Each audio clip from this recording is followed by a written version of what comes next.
Done. You're being recorded. Okay.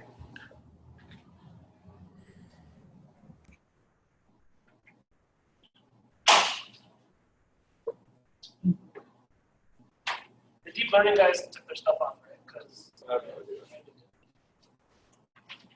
they should be taking their stuff off the camera.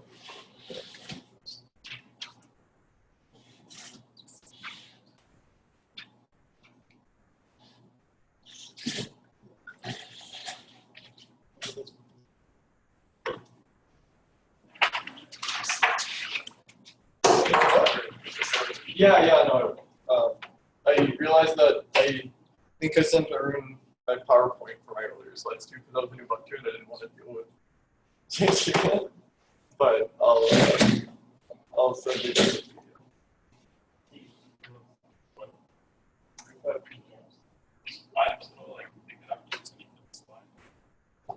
They all go away.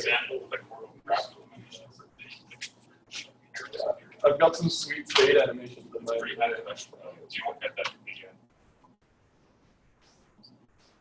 You got some off this, or did you just bring them onto your computer, or you just deleted them?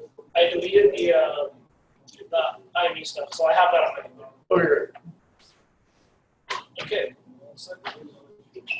Okay, start? Yep. Okay. Hi, everyone. Welcome. Today, I'm going to be talking about modeling camera residual terms using reprojection area and photometric area. And this will really kind of serve as the base background information as we start moving into applications like direct and indirect methods. And so today, what we're going to be talking about is an overview. Why do we need this? What are we doing with it? And really, before we talk about what reprojection area and photometric area is, it's going to be a lot of background material. Kind of geometry, how cameras work, moving from one camera to two cameras, and how we correspond matches, how we correspond between those frames. Talk about reprojection area, and then when we get into photometric area, we have to learn some more about cameras, but a different aspect of them, more with regards to actual image capturing and intensity. And then lastly, I'll wrap up the presentation with a brief foray into an application, which is SVO, semi-direct visual odometry. But not too in-depth, because I believe in a couple of weeks, someone's going to be talking about it in-depth. So just an intro. So as an overview, a residual term. So I just wanted to talk about some terminology, because as we've been seeing with series and some other interfaces, the terms kind of have been changed. So what I'll be kind of referring to things as a residual is the difference between an observed value and an estimated value. Our cost or loss function is the function to be minimized. And I've written here that it's a function of the residual. That's sort of true. It's a function of the term that you're looking to minimize. But if your cost function is, say, minimizing least squared, like squared error, sum squared error, right?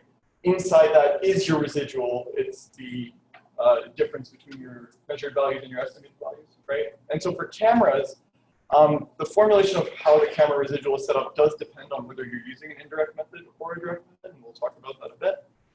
But by estimating these camera residuals, you can actually get an idea of the camera pose. And depending on what method you're using, again, you can also get some ideas for landmarks if that's something that you're looking at optimizing, getting information for. So first, let's talk about geometry. So Euclidean space, this is R3, this is 3 dimensions, this is what we live in. This is what we think we live in anyways, it's the, and so Euclidean geometry describes, lines, circles, angles. It's not much to talk about here. Sweet picture, thanks to Arun for recommending the Noun project, some great but one of the issues that we kind of run into when it comes to Euclidean space versus when we're working with cameras is points at infinity, right? What is infinity? It's kind of a construct, right? It's something that we can't really represent. And so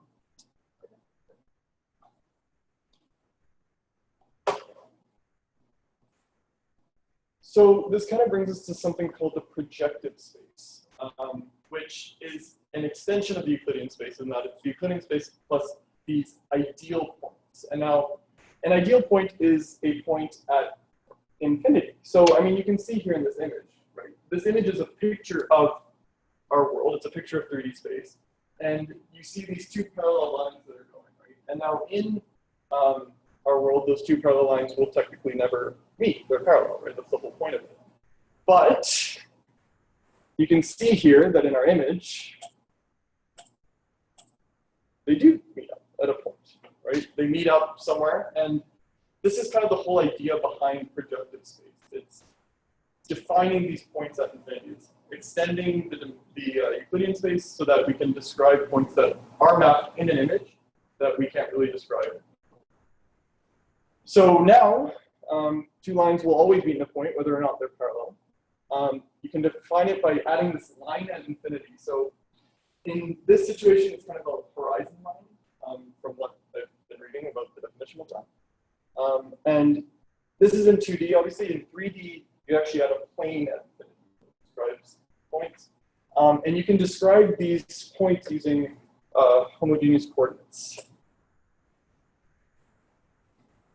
So I'm sure most of us have kind of worked with these coordinates a bit with regards to, especially pose estimates and transformation. So in Rn, you can express the homogeneous coordinate as an n+1 vector. So in R2, it's x, y, 1, R3, x, y, z, and then a 1. But now you can actually represent these ideal points, these infinity points, with a 0 at the end.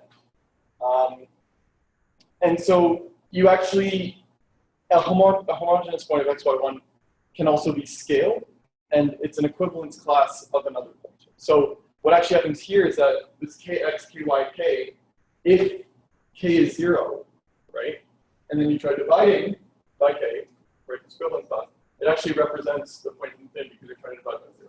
Right, now your x and y coordinates are somewhere in infinite space, but it is an equivalence class in this coordinate. Right. And so, as I mentioned in the last slide, you can extend from Euclidean space to projective space using homogeneous vectors. So now, so this is kind of the basis behind transformation. So now, when we talk about a Euclidean transform, right, in the Euclidean space, you're basically doing just a rotation or a translation of your coordinate frame, right? And affine transformation does include stretching or linear scaling, right? So if you have like a circle or a sphere, you can do a transformation in an affine space that would make it an ellipse, as an example. But in both of these transforms, points at infinity again remain at infinity. It's just way out there, right? If you apply linear scale, it'll still, from my understanding anyways, there's no change to it. But as we saw from that train example, right, a projective transform does map a point at infinity into a real point. We saw it on in the image.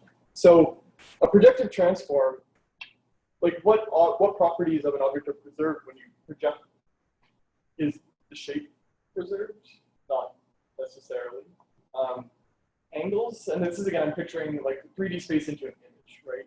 You won't necessarily have angles preserved through a projective transform. Lengths, you can't look at it and just be like, oh yeah, I see it here, I can just determine what it is. Distances, again, same issue. The only parameter that actually is preserved through a projective transform is straightness, and that actually is the definition behind a projective transform. A projective transformation is any mapping that preserves straight lines. Again, lots of background. We promise I'm getting to the point slowly.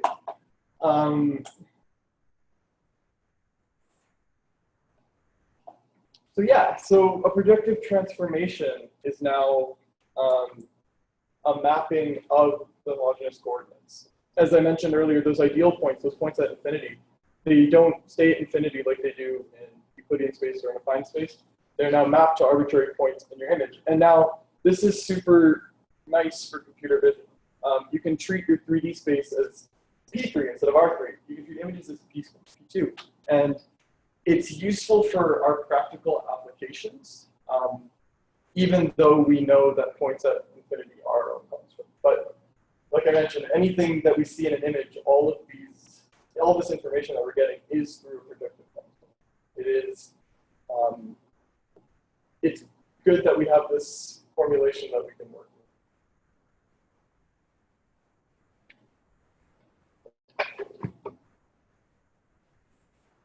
So now that we have an idea of projections a bit and kind of space behind it, we can talk about cameras. So The first ever type of camera, the super simple camera, it's a pinhole. Camera obscura, also known as that, apparently. And so light passes through an opening and it's reflected on the other side. And this kind of, this operation is the basis for all of our cameras that we use today. Lenses and stuff, obviously, will throw some things off and we'll talk about that. But this is essentially the definition of the ideal camera. So a camera, in essence, is a map between the 3D world and the 2D image. When you're projecting, you lose one dimension, right? It can be mapped by something called central projection. And this is that all rays from any 3D point go through the camera and they intersect, ideally, anyways, intersect the camera center of projection, which is why it's called central projection. There's one point where all of these rays intersect with behind the camera, or sorry, it's in, if we go back to the previous image actually, all of the rays, excuse me, would intersect right here at the pin.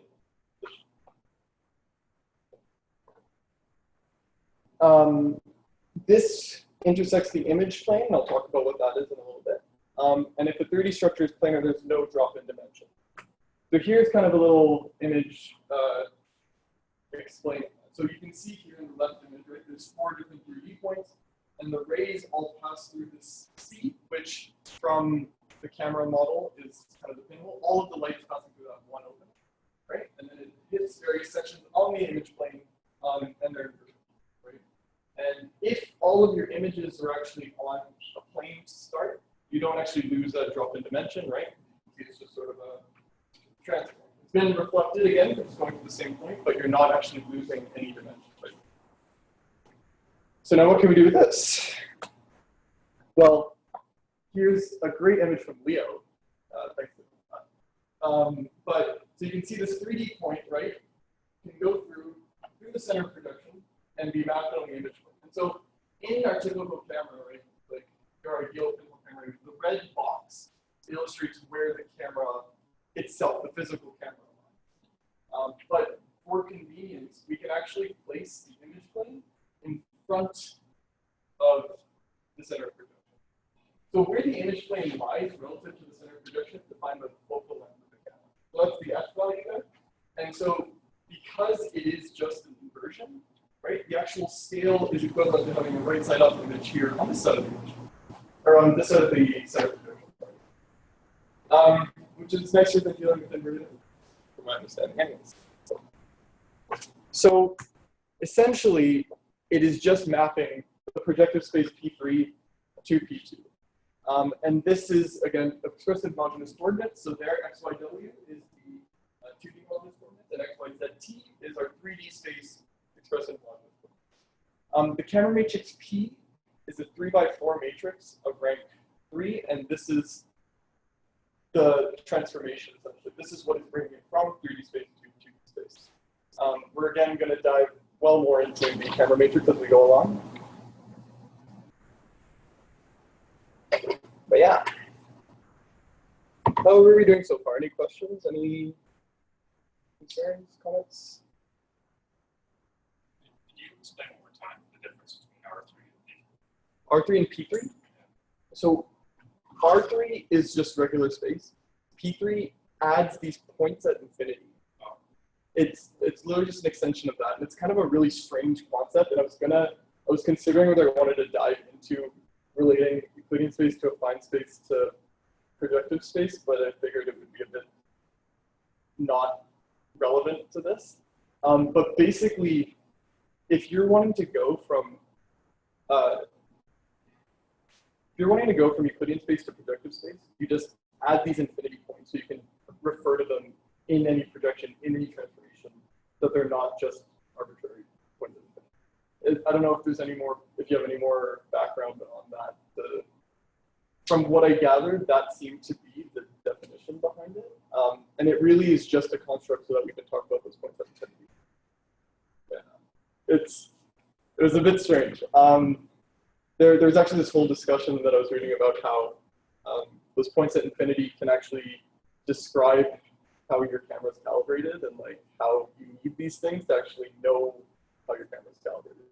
So it does have practical application, but I didn't quite dive into that much. Yeah. anyways, in summary, it's the same, just there are points at infinity that you can actually map using homogeneous coordinates, and they're not just infinite. Yeah. So now, as let me go back a couple of minutes. So here, whoops, sorry, come on. I want to get any ray, right, passing through the image, or through the center of projection, sorry, becomes a point on the image point, right? The thing is that those points are just arbitrarily mapped, right? They're just somewhere.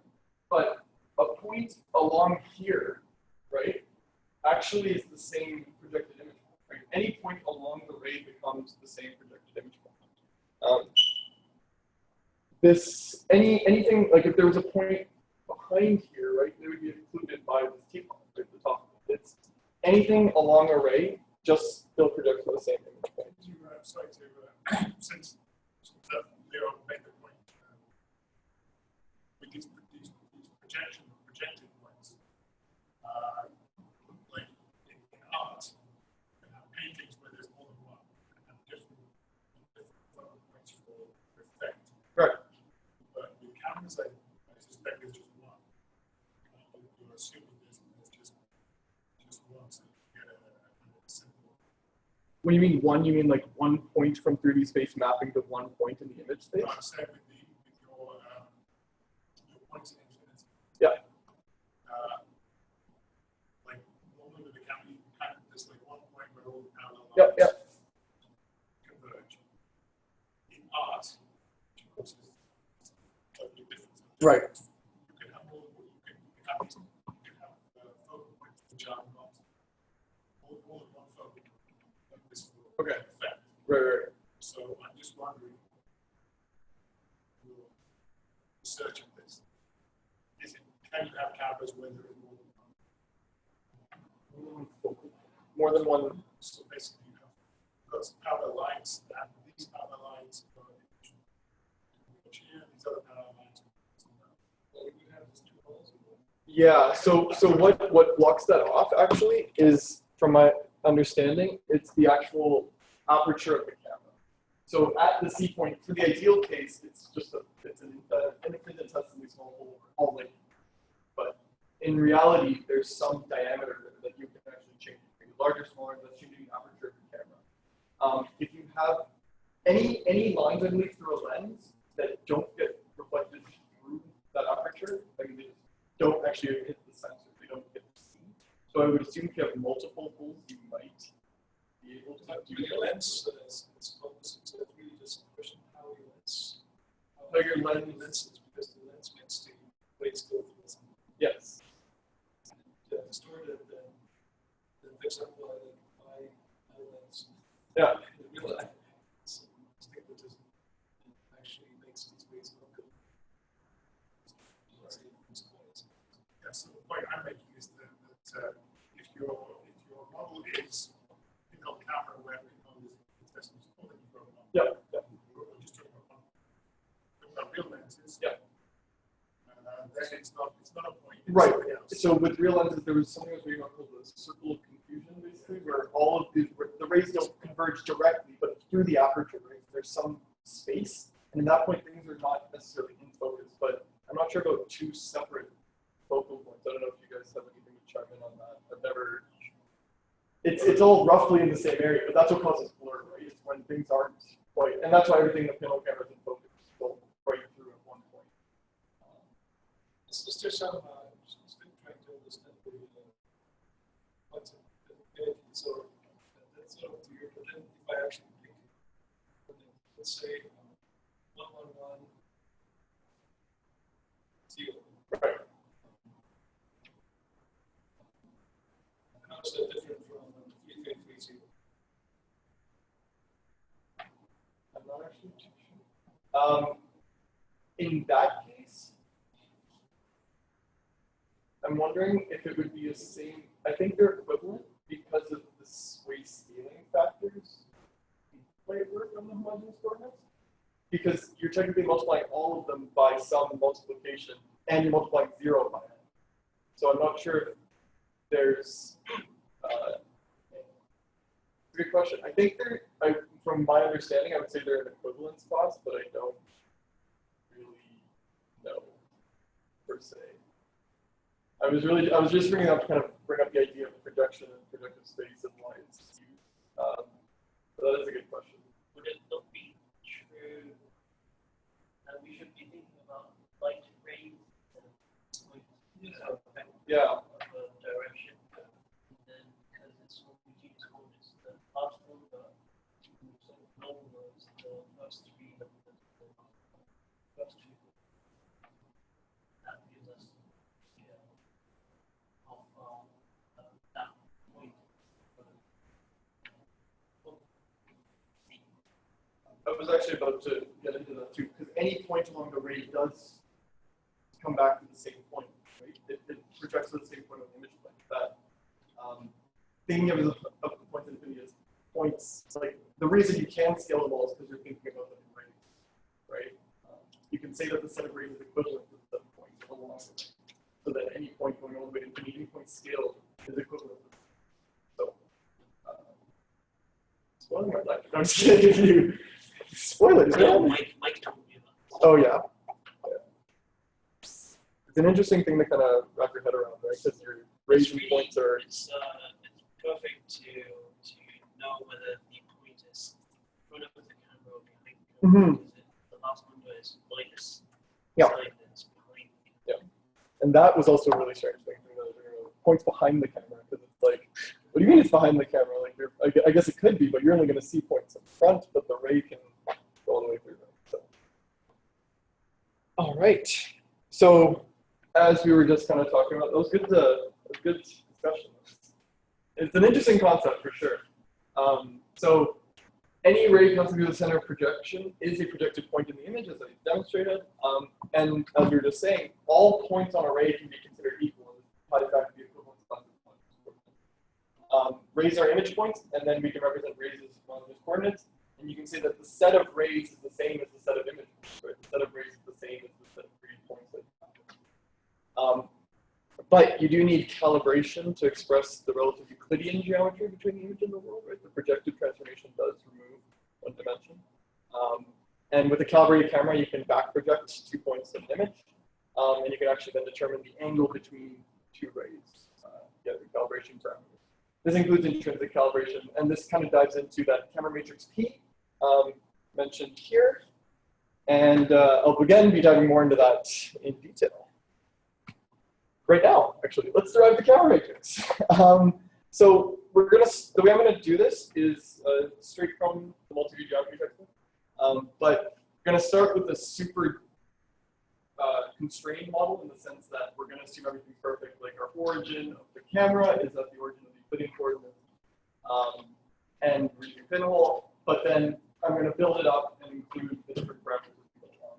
So as I just mentioned, center of projection is the origin, and by using a pinhole camera model, you can actually use similar triangles, and I'll explain that in 1 second. But a point in 3D space, x, y, z, using similar triangles maps to fx, fy, or fx over z, fy over z, and f. And in homogeneous coordinates, that f is that last digit where it's just along the ray, and it doesn't really matter because it's more on the image plane. So here kind of demonstrates what I'm talking about. So as we recall from the camera, to the image plane is defined by the focal length f, right? And so I should have posted a dimension. And so using similar triangles, if you look at this triangle here and this triangle there, the next diagram will illustrate it a bit better, you can actually obtain the parameters of x and 3D space. And just using similar triangles, you can just remove the last digit because you only care for the image. So this is a side view of that image that kind of better describes what's going on. And this is just for the y coordinate. But the same thing would actually happen in x. So if the point is in 3D, right, you just look at a top view, you can see another similar triangle to where the ray intersects the image plane to where it is. Yeah, so this is how you can actually map from P3 to P2. And by placing the Euclidean origin at our center of projection, it makes the math really nice for how you project stuff. It's just a linear map. currently. So the matrix P is just this matrix here. And it's just a multiplication of the map from x, y, z, 1 to fx, fy, and z. And again, that's according to the but yeah, so you can write it as this, and that's another representation of it. But as we know, well, I mean, it's only in a certain situation that you would have your world coordinate frame at the same point as your image coordinate frame, as your center of projection. But we can actually make it a more generic mapping. The other assumption that we were making in the previous image is that our principal point, the center of the image plane, was also the main image coordinate frame as well. But I believe from convention, the x and y coordinates here are basically where your pixels, I believe, come from, like the way that is mapped. And then the center point of the image, you actually have to do a little transformation. So a bit more to get your camera center, your optical center. So the previous equation assumes image coordinates at the principal point, which is right there, but they might be at a corner. So the more generic mapping would be to include translation factors px and py, and those again manifest themselves within the camera matrix as such. It's still again just a multiplication projection or multiplication of matrices to project the images from P3 to P2, but we're just adding some more parameters. So, okay. So that matrix there can be defined as K, or the camera calibration matrix. You can also add a skew parameter. This, from my understanding, is typically 0, and perhaps the calibration experts can chime in here. It's typically 0, except in very certain situations where your camera might use it. Do you know, Jason, what those situations are when you use a skew parameter? Like, is it just based on a lens, or? No, I think that was done way before. Now, divided once cameras, So it's just typically 0, but it's still part of the matrix in case anything does it. So you can now express everything I say as K. Done. X is K times xcam, where xcam, the text would decide to change some notation here slightly.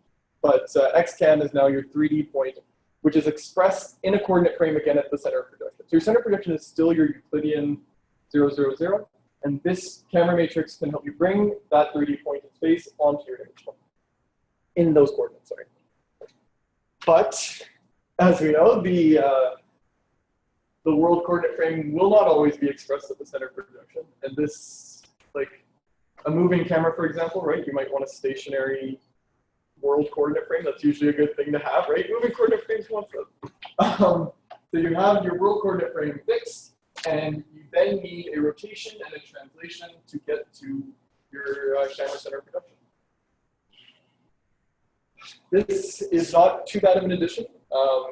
It's just, again, a rotation and translation of all the points. Because before you were mapping all our 3D points in the camera frame, right? Now you just want to express them in the world frame, and you just do a transformation to get them into your camera frame. So you can. What's up?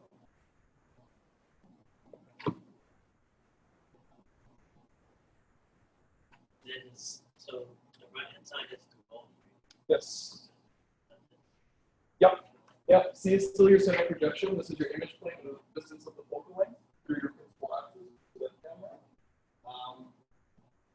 Yeah, kind of funny. X is on the left. Y is not. It's. I mean, it still makes sense, but it's just a bit. Yeah. Because usually we have X on the right, then Y is downwards, then it's Right. anyways. Actually, no, that's actually a really good point. I didn't notice that when I changed these solos from the second one. Boxes right now. So I'll sort of the pixel coordinates start at the top left. Yeah. Oh, really? It's the top left. Yeah, that's what. Okay, actually, that's right. I remember working with that. So, I think that demonstration of the image coordinates at the bottom left was just kind of a generic, like, hey, say your coordinate frame is here instead of anywhere else. But you're right, convention is top left. And that's so Yeah. which plane is set. Okay. And so for this one, yeah, no, that's actually a really good point. I guess it still works, but I mean, if it's not convention, then that's kind of like the. It's again, I think just expressing it as a generic rotation and generic it's tricky translation. because your world, if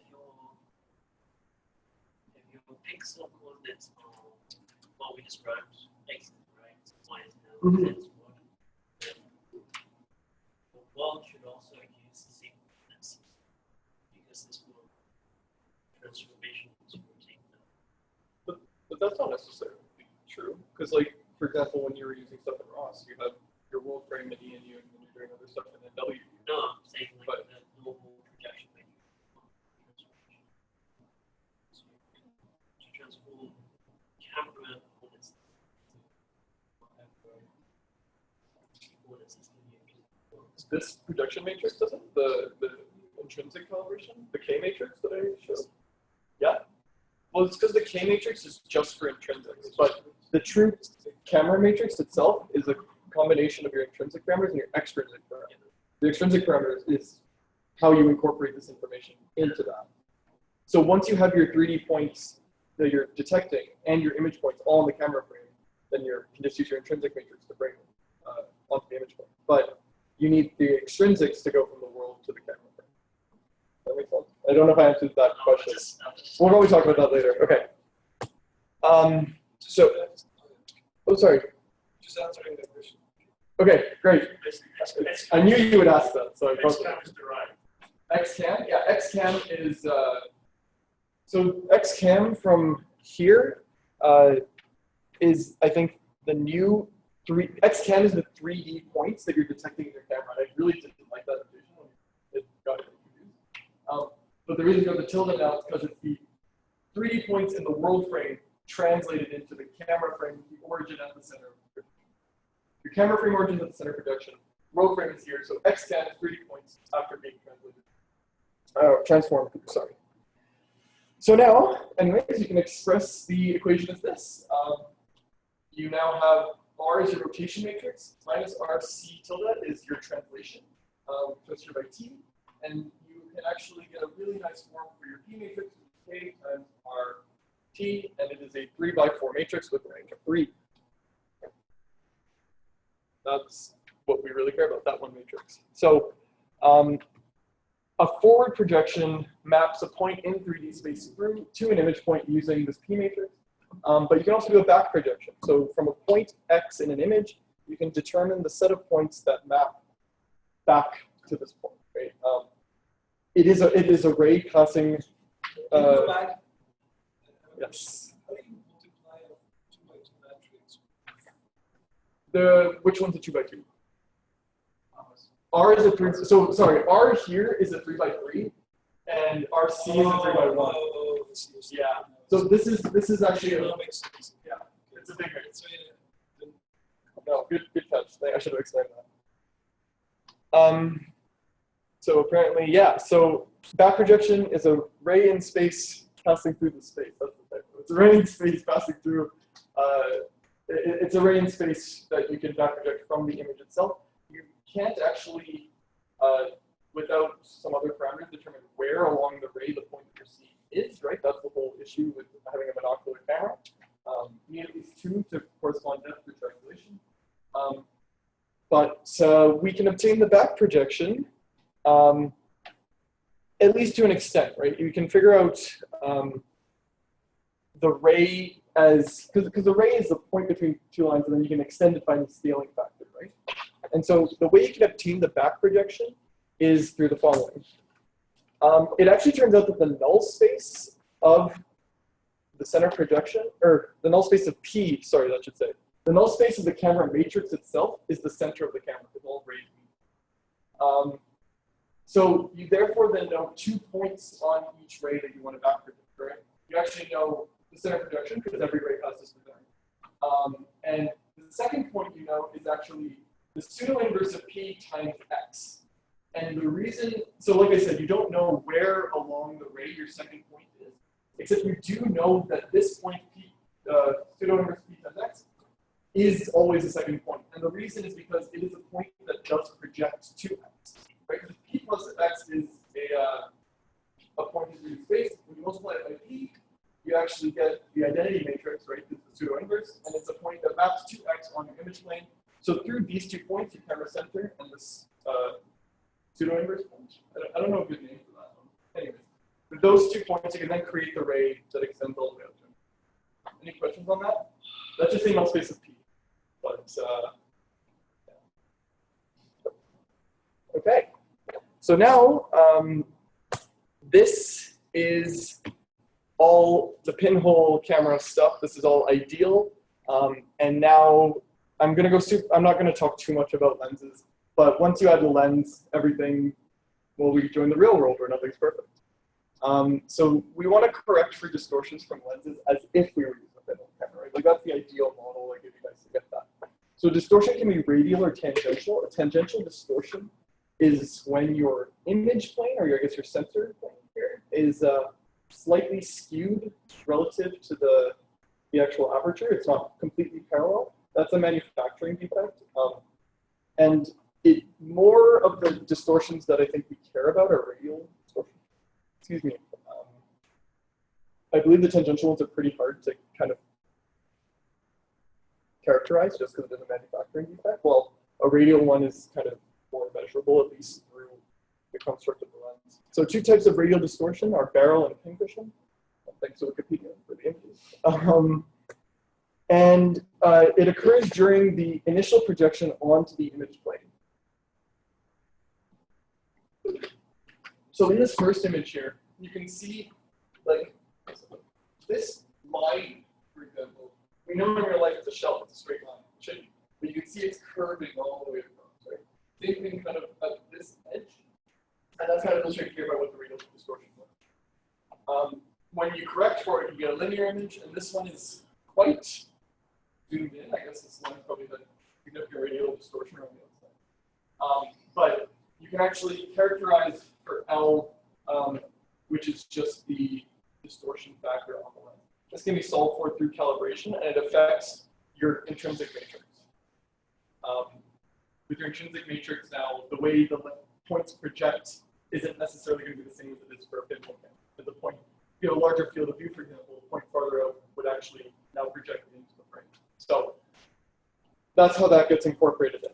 So yeah, that's kind of summarizing everything with monocular view cameras. Any questions or any points or anything? Yeah. Tangential distortion, that just kind of, just like moving the, I don't know it's the point at infinity, but if so if you think of the actual sensor plane, right? So all the rays are coming through at the sensor plane, but now your sensor plane's tilted slightly or twisted slightly. The ray isn't going to touch, it's not going to contact the image plane at the same point. So it's not necessarily changing your point infinity because it's the same ray coming through, but it changed where it actually hits. That's how I understand tangential. that's what I would kind of say. The ray doesn't hit in the same place. The point infinity is still along the ray, right? It's just at the other end, but it's the local point on the plane. Maybe I'm just misunderstanding. But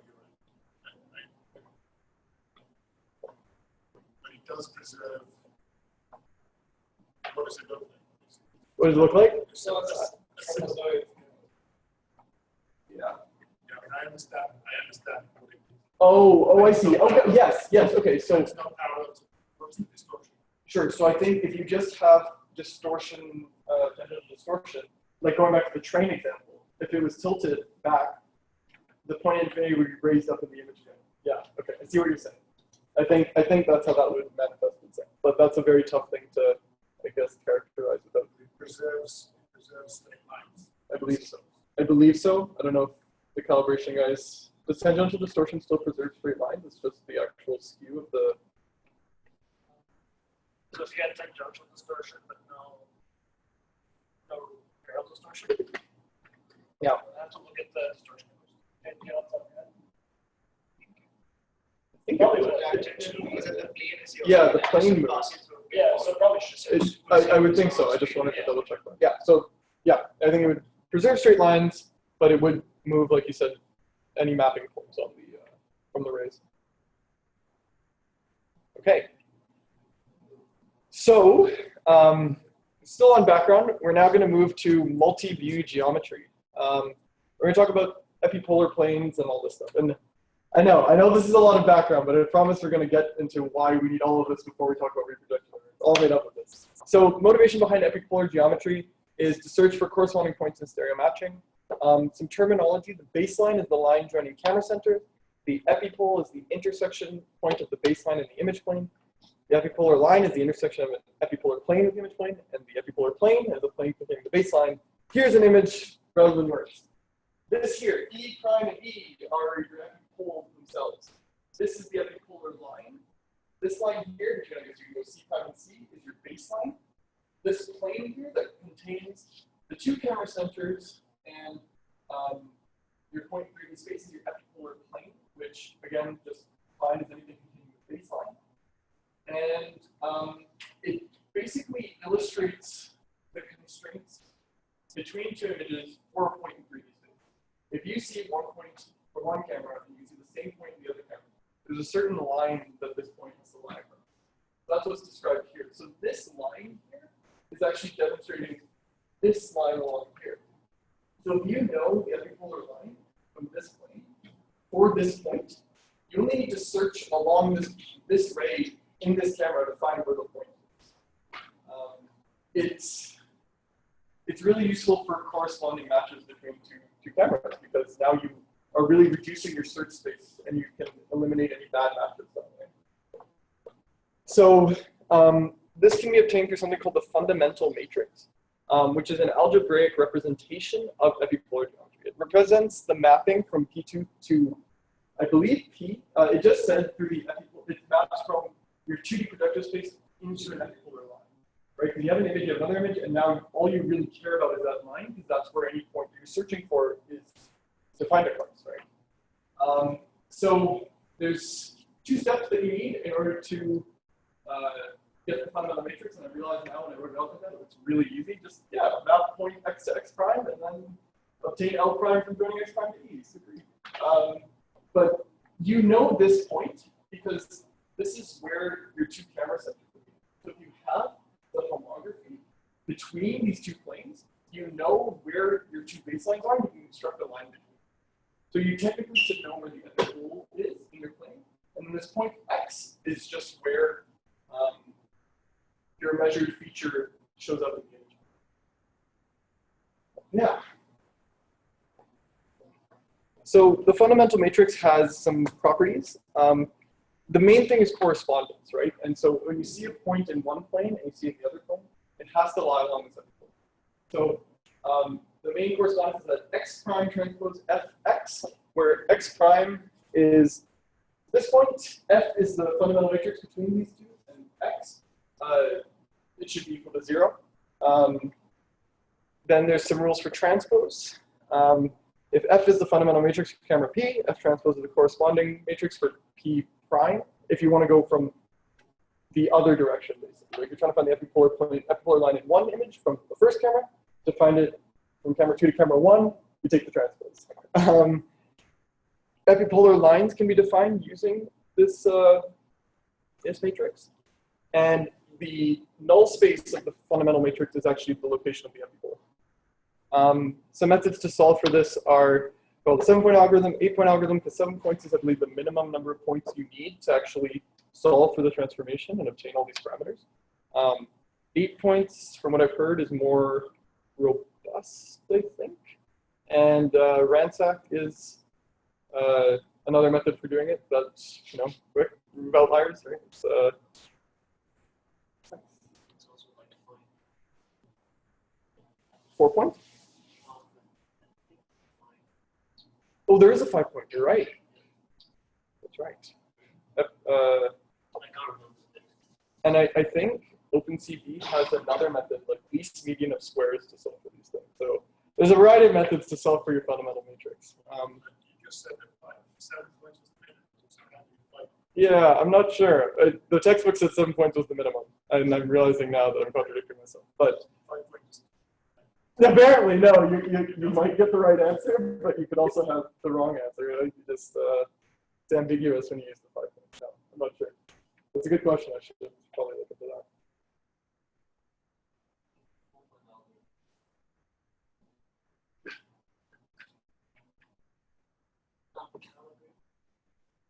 Uncalibrated. That actually reminds me, one thing that for the fundamental matrix that I should have mentioned is that the fundamental matrix, when you're trying to relate these 2 points in the epipolar plane, actually incorporates the camera calibration because you're essentially mapping back and projecting back on. So you have to actually have a knowledge of that. If you don't have the knowledge of your, so your fundamental matrix can also like, what's the word? Calculate, or like at least by obtaining that, you don't need your camera calibration to do that because it can obtain it through the fundamental matrix, but it consists of the camera calibration parameter. If you don't have those, there's the essential matrix, which is essentially just the transformation between the 2. So from my understanding, this homography relating the 2 planes is similar to the essential matrix that would take that transformation, but the fundamental matrix itself actually incorporates your camera calibration. Jason's nodding, so I'm going to take that as good. Excellent. So yeah, so now it's 2. This is a similar image to what we saw earlier. 2 points going through 2 camera planes, 3 center projections. And again, if you have all your points on a plane, there's no loss in dimensionality. They're going along there. So now finally, reprojection error, the whole purpose for all of that background. So the reprojection error is any measurement that you're getting of a point, right, is not perfect. We know that from all of our sensors. We have a model now from the camera matrix P that we can use to actually estimate where these 3D points end up in your 2D image plane, right? As you move through space as well, you're going to get all of these measurements, and you're going to have all of these different projection values trying to figure out where these images show up in your image plane. As you might recall, the camera matrix P includes your rotation and your translation from your world coordinate frame, right? You need to know where your camera frame is relative to your world frame. So that's a rotation and translation in those weird coordinate frames that you pointed out.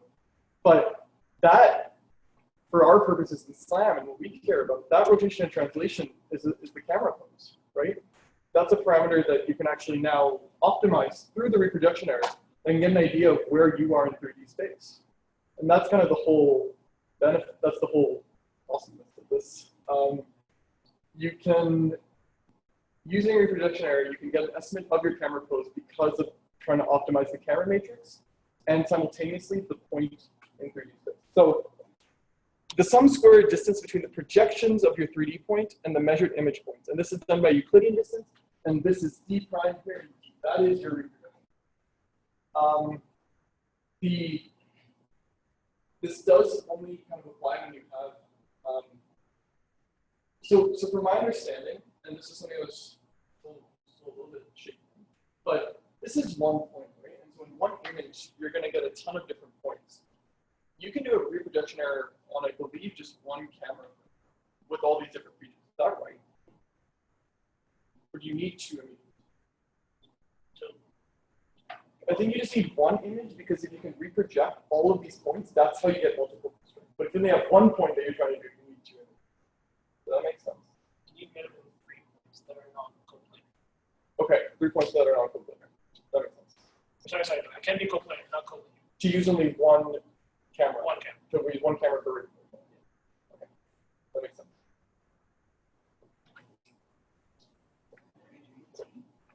Yeah, because 2 would constrain the homography. Right. Because 2 would constrain it anywhere along the line of 2. You got constraint. Yeah. but isn't that trying to solve the PNP problem? Yeah, it's a PNP. So for PNP, But PNP, you're trying to estimate the camera intrinsic parameters, right? Can you not, like for reproduction area, you can just skip that part and just do the 0.30 space and your extrinsic. no, PNP is the endpoint projector perspective. So you're trying to figure out where the camera is relative to some kind of known 3D. Points on the checkerboard, right? Okay. Yeah, the checkerboard. Yeah, plane of points. Yeah. So you could solve, so for example, we have 3 checkerboard points. Solve for the motion camera. If you only have 2, you would base it at the moment. And you can solve it's plane out. And then you have your image plane. Yeah, but it need not be.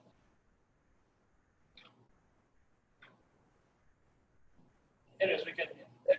You need a couple points to do it. You need more than, we'll say 7. How about 7 points to get the I don't know. Yeah. Right. So you could.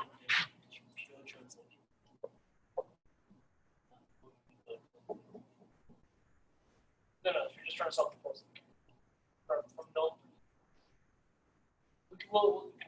we can talk about it. So it turns out that the maximum likelihood estimation of f, assuming Gaussian noise, minimizes the reprojection error. From this image here, x hat and x prime hat of I are your ideal points, and those are obtained through your camera projection model P. X is your points in 3D space, and you can actually optimize both P and X to minimize this error. And by summing up all of the reproduction errors over one image frame or over multiple image frames, you can then solve for, you solve both of these. I believe, I mean, if you're using one camera and you're going about it, I think you'd have to set some other constraints that P has to be the same in all of them. You can't have different camera matrices, or sorry, the intrinsic parameters anyways. But yeah, R and T again represent the camera pose in the world frame, and so you can optimize for where your camera is. Bundle adjustment, and correct me if I'm wrong, but from my understanding, bundle adjustment also can try to optimize the intrinsic parameters. But if you're doing just, you might not always try to optimize the intrinsic parameters as you're going about this, right? You could hold those stationary, just modify your camera pose, just modify your 3D points. If you have known landmarks, right, then X is held, the big X, and you're just modifying your camera pose.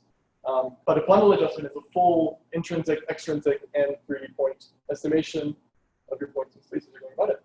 I think it's more of a bundle adjustment. You can also do. Sure. Yeah. Okay. Yeah. That's the thing. It's just terminology, right? Yeah. People use it, but it's kind of like, okay. People use the term. Yeah. So yeah. So this is great. This is huge. This is great. We can use now reproduction area to figure out where we are in space. And so yeah, that's reproduction area. Any questions on that? Any thoughts? All good. All right. So now we're on to part 2, because we're going to talk about photometric error, which we again now need to learn more about cameras, but very different. And I promise I'll go quick. There's not as much on photometric error as there was on reprojection error, because a lot of the same projections and a lot of the same fundamentals that we just talked about are kind of here. But one of the big things with photometric error is that as opposed to obtaining features in 3D space and trying to figure out where they are now, we're actually caring about the amount of light that each camera is getting. So camera sensors, modern ones anyways, consist of photosites. It quantifies the amount of light collected. It's almost like a well where light fills it up. And excuse me, in CCD cameras, you can even, like the light can bloom over the well and overflow and like bleed into other pixels. But the digitized information is a pixel for photosite. This again is kind of terminology semantic thing that people were complaining about. So 2 types, CCD, charge coupled device, and CMOS, complementary metal oxide semiconductor. CCD, from what I understand, gives you a bit better, and well, in the day anyways, it used to, maybe not so much anymore, because CMOS technology has come a long way. But CCD used to give slightly better intensity results, but it's not as, cellular resolution, sorry, but it's not as fast as CMOS. CMOS is like parallel each. So in CCD, you get the light, and then it converts each one to a voltage that sends it over through the same conversion. In the CMOS, each photosite actually has its own conversion to a voltage. And so you actually get less what's the word? It's not as uniform because each conversion has whatever manufacturing defects that might go through. But it is much quicker because now instead of lining up each image, each photo size, you're moving them out into your, as you're converting out voltages, sorry, with the CMOS, you're doing it all at once in parallel. And so this here is kind of example of a photo site for a black and white camera. And this here is an RGB camera using a Bayer pattern, which has an alternating pattern of green and red and blue and green pixels. And the red ones move in red light, green ones move in green light, blue ones move in blue light, and you can actually infer how much of the other colors are coming into the surrounding pixels. You should have stolen the pictures from Steve's. Pictures from Steve have pictures on this? Oh. Every 5 minutes. Is there something wrong with my slides? I'm just kidding. And so another thing is the shutter, how the light actually accesses the sensor. So a rolling shutter, this actually was probably that well. The rolling shutter, pixel rolls kind of initiate, then they move through collecting light, and then the pixel rolls terminate, and it's dark into the next exposure. While a global shutter, a soft one has a more smooth on and off kind of operation, while a hard global shutter is more just set. And this is more for, it affects, my understanding, it affects how the, like most things like motion blur and the rate that you can run, depending on whether you're a rolling shutter or global shutter, and it's becoming less and less of a problem again. It's not just that. Because like if you have a really constantly object going left to right, Yep. if it's rolling shutter, it's up and down. Mm. It'll be a parallelogram rather than a square. We get some skew factors out of it there as well. That's right. Yeah. Global shutter kind of avoids that problem. Do you actually have an example of what it looks like? Swing the stuff. I don't, but I should have taken one. There's actually a really, this is taken from the red.com visual imaging camera, video camera site. They make all these super high quality cameras and stuff. And they have these really awesome tutorials on global shutter, rolling shutter, effects of vignetting, like stuff regarding the photo sites and how they all work. And that's kind of where I got all of these pictures from. It's really great, and I recommend check it out. It's red.com. Red.com, and you search up like learn red 101 or something like that. And it's yeah. So do you have any idea of kind of the frequency or the occurrence of these types of shutters? Which ones are common and which are not? So I believe, I mean, now I think global shutter is just the way to go. From what Yeah, but like your phone camera is going to be global shutter. right. I actually didn't know that. That makes sense. But rolling shutters, is it cheaper to manufacture? Much cheaper, right? So, but you can still set up rolling shutter to, depending on your situation, you can still set it up if you go with a fast enough frame rate or fast enough shutter speed. Like you can avoid the artifacts that you might get. It's just certain situations, different edge cases that you have to worry about rolling shutter. See, you're nodding. That's good. Excellent. That was just my understanding of it, right? Like there's different. Yeah, because it seems to be like you want to get, just for example, you want to take a movie, literally, you probably don't care so much about the quality of the image of the frames. You kind of want to see the whole the action. Right. So the long shutter might be perfectly good, it might even be better. Right. So it actually, the rolling shutter can be. So when you're taking video, from what I understand, you want your frame rate to be twice as fast as your shutter speed.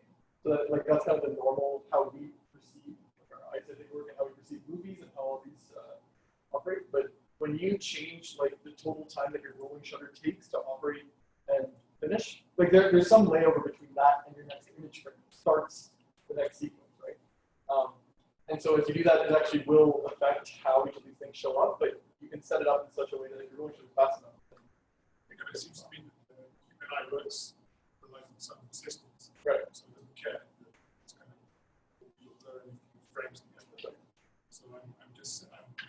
curious because a camera for autonomous vehicles, we are trying to infer things from sharp images. Right. And the time instant is not the same thing. No, definitely not. Definitely not. We need each frame to be sharp, so we can, if we're doing feature-based methods, right? We want to extract any information that we can. But yeah, definitely for a movie, like if it's blurred in between, it's like you're not going to tell. Not only are you not going to tell, it might actually be best. Yeah, sure. It's not just stop motion almost going through. And that's again ties into the rates of the shutter speed versus your frame rate. It's kind of that. So the resulting image captured from that is called an intensity image. And this notation is all from the SVO paper, just a heads up. But what we can actually now do is instead of just using the point that you'd extract from a feature, things like corner or from a scene, sorry, things like corners, edges, or whatever's important, you can actually now use the entire image because we now have pixel information, you have intensity information for every single point. It does become dense, so some direct methods only use patches of interest and try to filter out and make it sparse, like what is, because if you're trying to process all this information, it can get pretty big. But the intensity image is now defined as moving from the image space, which here is actually R2, not P2, to the real world, which is an intensity value, and I'm running out of time. Omega, there's the image domain, and previously when we were looking at images, we were going from R3 to R2, right, because we were looking at 2 words by pixel. But now we just care about the intensity values of each image, right, each pixel. So some notation from SVO, these are intensity images. This is a frame transform from your previous time step to your next time step. Use an image coordinate, P is a 3D point. To use the depth, and I was kind of not sure about how they were using this, and I'll point out why in a second. This is a camera projection model from R3 to R2. The inverse projection model is just pi inverse. K is the camera frame of reference, or the time step.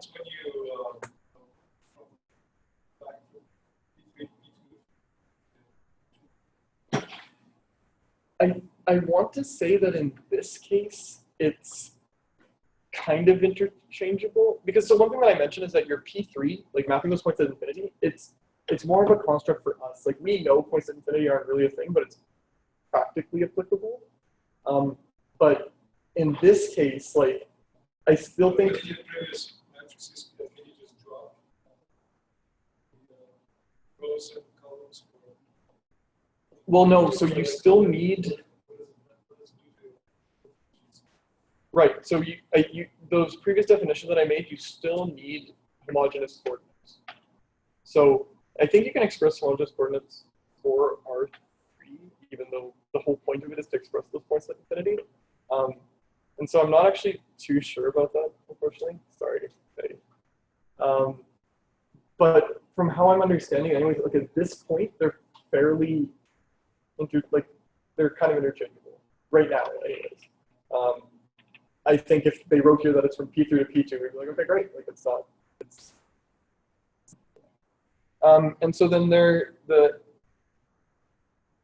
which letter is that? C, chi, xi. C, yeah. So that is pardon? Oh, sorry. That's referred to as twist coordinates, which are part of the SE3. And sorry, lots of notation. So relationships, the image coordinate is the projection of the 3D point. The point in 3D space is the inverse of u, but that is given that you actually know the depth of that point, and I think that's why they use that depth value. Your transformation is an element of your special Euclidean group. The transformation from the previous time step in the world frame to the current time step in the world frame is expressed by this. And the transformation of a twist coordinate in the Lie algebra is the exponential map of. So where this comes into hand. So now photometric error is the intensity difference between pixels observing the same point in 2C. So if you're getting some intensity value of P1 in some kind of coordination, and you know the transform between them, you'd expect to see the same or similar intensity value next one, right? This kind of becomes a problem when you move really far away and you have no correspondence between the two points. But at short intervals, you should be able to anyways, be able to match this photometric error or minimize it through your transformation. That's really the important part. You're going to have some noise on your pixel intensity, but really the only thing you can change here is the transformation so that you're seeing similar points. So to calculate the intensity residual, you back project a 2D point from the previous image and reproject it into the current image so that you're actually making it a function of your transformation. So here, for every single image point, it's the intensity at the current time step of the projection of the. So this is the original image point. You back project it into the lower frame. You take the transformation into your current time step, and then you reproject it into your new. That's all I'm saying. And it's the intensity value there minus the intensity value of the same image point in the previous frame. Yes. So sorry, that's so the U is a pixel and not a neighborhood of a pixel? I'm referring to it as a pixel here. In SVO, they refer to it as a patch of 4x4. Okay. But you can probably refer to it as either, depending And on how then you're D is probably the average depth. D is the, so this back projection is using the depth because I think there's when you know how far back you can do it.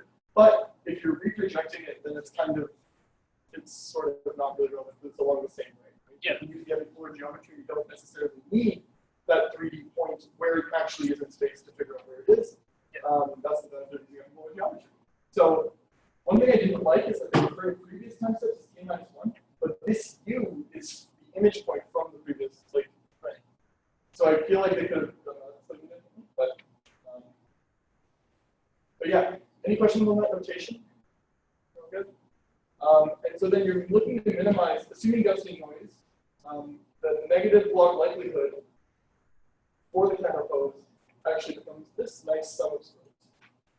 And now here you're summing up every single image point that you see, I believe, in both frames. And that's what I think R to. And So that projection function. yes. Not It would be using, it's whatever you get for your camera matrix, P. Yeah. But now you have your fundamental matrix, you have your epipolar geometry that you can back project from. There's any camera on to that. Yeah. Yeah. It's like, there's two ways I guess of doing it. If you have your camera model and you have a good idea of where the point is in space, you could literally use that and back project. But if you don't, you might want to find the fundamental matrix and figure out where this point is in your frame. And you have to do that. I'm just trying to think, like, how does the DU come into place? I think they wrote that there for either case, because DU is saying, this is for the image point, we're back projecting, but we actually know what the depth of this object is at that point. So they can back project to the point and then reproduce. It might be based on the parameterization, because you have to know the relative transform between frames to be able to project it into the frame you're trying to calculate the residual. So if the point is, if you have the depth relative to one keyframe or one frame, then you need to either back project it or know its location in that frame, and transform it to the observing frame, and then project it again, and then compute where they. So in terms of optimizations, would be like around. Well, no, so in terms of optimization, from my understanding, the point of the optimization is only for the transform, because you don't necessarily need the 3D point to reproject to your new frame. You can figure out where it should be based on the epipolar geometry. I think you might be able to. This is something that I actually later I refer to as a unary factor, because you're only trying to optimize for T, right? You're only trying to optimize for the pose. But I guess you probably could, if you're in your back projection model, optimize for where the 3D point is, and then you could do a full on photometric error, which I believe they did in DSO. Yeah, I think DSO. Yeah. SVO, I think they get some speed up. I'll talk about SVO a bit too. I know I'm running out of time. Sorry. We started late, right? So I should go on another 15 minutes. That would be quick. So we assume the intensity residuals are normally distributed. The equation is nonlinear in the transformation between time steps. So you can solve this by a Gauss-Newton. This ties back to the nonlinearity squares equation. Your perturbation is through a twist coordinate. It's a box plus now, right? You're just saying you're moving it a little bit of the manifold. And T hat is your initialization point of where you're doing the rest of the function. So yeah, you can up, but you can take the derivative, you can do your regular incremental Gauss-Newton method, solve for the optimal T of, sorry, C, psi? I should know this letter. And you can continue to increment until you've minimized your photometric error. So again, tying back into camera residual terms, right? So reprojection error is a binary factor between the feature and the camera pose, assuming you were trying to also find your features, right? So if you recall, the actual projection, right, uses the camera matrix P, which has the rotation and translation in it, which is your pose estimate. That's one variable. And it's also the 3D point in space. You can also optimize if you're seeing it in multiple frames. That's not always necessary if you know where it is. And you can also use it to estimate your camera intrinsic calibration, your K matrix. But again, that's not, that could be implemented, it could not be implemented. With reprojection error, you can kind of either change K, P, or X, or all three, or just one of the three. And you can use either of those to optimize over your entire tree. Photometric error, so again, I'm considering it as a unary factor because you're trying to optimize here, at least at SVO, for just the pose. But based on how you define your back projection model, I believe you can also optimize for 3D points. It seems like you should be able to do a full bundle of this. So that's not maybe that too cool. But yeah. Any questions on photometric error? So I guess like in sort of regular odometry, you kind of only take care of translation, I guess, maybe. In regular what, sorry? In regular odometry, right? So you're looking at the gradient with which an image changes, and then you look at the gradient that would happen because of the movement, and you essentially get to cancel out each other. That's the normal visual flow. Oh, okay. Yeah. But that's sort of, I guess, the local doesn't treat the whole geometry. So I guess I'm just trying to think of the difference Between photometric and SVO and sure. So let me talk about SVO actually. So SVO, it stands for semi-direct visual odometry, which is great because it actually uses both direct and indirect methods. So what it actually does is it does an initial pose estimate through just photometric error. It takes these 4x4 patches that it tries to minimize the photometric error for, and then it does further refinement using key points from a map that it's generated. So indirect methods, sorry, some more background. Extract features, map them, and then you can recover camera pose using epipolar geometry and reprojection errors we talked about. The pros are that even if you've moved quite a bit, right, you can still get more robust matches, right? But the biggest con is that it's really expensive, and there's a lot of steps in feature extraction, description, matching, outlier rejection, etc. It's quite a process before you can get to it, but it could be more robust. Direct methods use intensity values and image gradients in the scene, and so the pros that you can use all the information. You're not just stuck to some number of key points per frame. It's more robust to motion blur, defocus, etc. Exactly. It's very similar to optical flow in the sense that you're only looking at gradient intensity differences. Yeah. You're trying to minimize the intensity difference that you're seeing between two scenes. It can outperform indirect methods, but due to the density, it can be more costly even than direct methods. But there have been a lot of methods now to how to sparsify, and that's where the bulk of the research, I believe, is, right? So the SVO steps, this is the whole kind of thing. They have a parallel mapping thread and they have an estimation thread. And again, I'm just super quickly going through this because it's going to be talked about in more detail by someone. Chris, right? So, so what they do is they do the sparse elevation image alignment, which is just a fancy name for initial pose estimate through photometric error. Then what they're doing is they're doing this relaxation through feature alignment. So they have this map, and instead of measuring from the previous keyframe to now, they do another photometric error, checking their current place to the map that they've built up. And so they first get an estimate, but there's noise from kind of motion, whatever, that they then check with the map that's been built up in a keyframe that they can do further refinement. And then they do another refinement step through reprojection error, getting the key features from the indirect methods. So using that map again after they've done a photometric area on the map, they then do a photometric or a reproduction area check on the map for key features. But the nice thing is that this part, the map is updating at pretty low rates compared to the main stuff. So this runs in real time, but the mapping thread is running much slower than that. So in parallel, the key thread, or the mapping thread, sorry, it extracts features and it actually has a Bayesian depth filter to try to figure out where the points are in 3D space, and just create an estimate for it.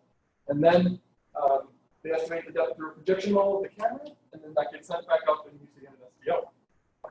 And so I have a video for it, but this basically sums up my presentation. You can just quickly watch this. Yeah, that's not full screen at all. Any questions or anything about that? Oh, it's like half the screen? Jeez. There we go. Okay. I tried. It didn't like it. So, just open it in YouTube.